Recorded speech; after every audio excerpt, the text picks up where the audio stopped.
Money or love life, mas pipiliin ko yung money. Money para may pambili ng love life.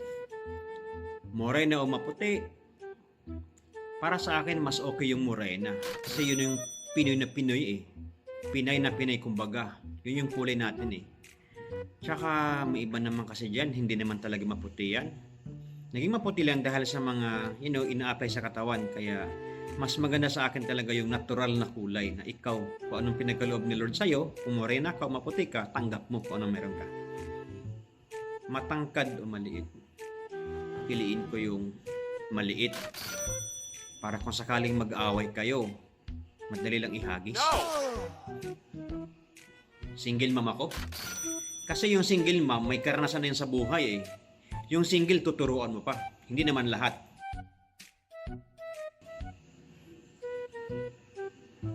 Para sa akin, maganda. Kasi yung ugali, natuturo ang baguhin yan eh. Pero yung itsura, hindi mo na mababago yan. Kahit anong takip mo.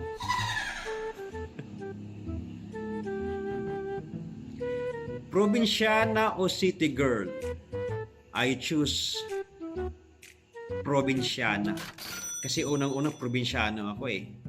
Kaya siguro mas mabilis akong maka-adapt sa probinsyana. At saka at the same time, nowadays kasi sa panahon ngayon, mas madaming mga bagay na yung mostly, hindi naman lahat, mostly sa mga probinsyana ay more innocent compared sa mga city girl. In other things naman, katulad ng mga technology o yung mga, alam mo na sa panahon ngayon, masipag o madiskarte. I choose madiskarte. Kasi pag sinasabing madiskarte, nandyan na yung ingredient ng pagiging masipag eh. Kaya, kung madiskarte ka, haluan mo ng kasipagan mo para ma-achieve mo yung dinidiskarte mo sa buhay. Opinion ko lang naman yan ha. Dog lover o cat lover? Para sa akin, maganda yung cat lover. Kasi para araw-araw ko mahahawakan yung cat niya. Yung cat niya. No! Yung cat niya. Housewife o employee? Mas maganda para sa akin, housewife. Kasi bakit? Unang-una para may mag-alaga sa mga anak nyo.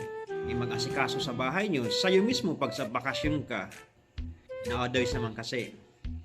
Tsaka kadalasan naman ngayon talaga yung mga housewife. Mostly sa kanila, dumidiskarte na rin sa bahay. Kahit nasa bahay lang, katulad ng mga online business, online selling. Kaya kahit nasa bahay ka na, kumikita ka pa. Compared mo sa isang employee na halos araw-araw nga bumabiyahe papunta sa work at saka magkita lang kayo sa gabi, magkakabanding lang kayo sa gabi, minsan nga hindi pa. Kaya kaunti na lang yung saglit nga lang yung bakasyon mo, nababawasan pa yung banding nyo. Masarap magluto sa akin.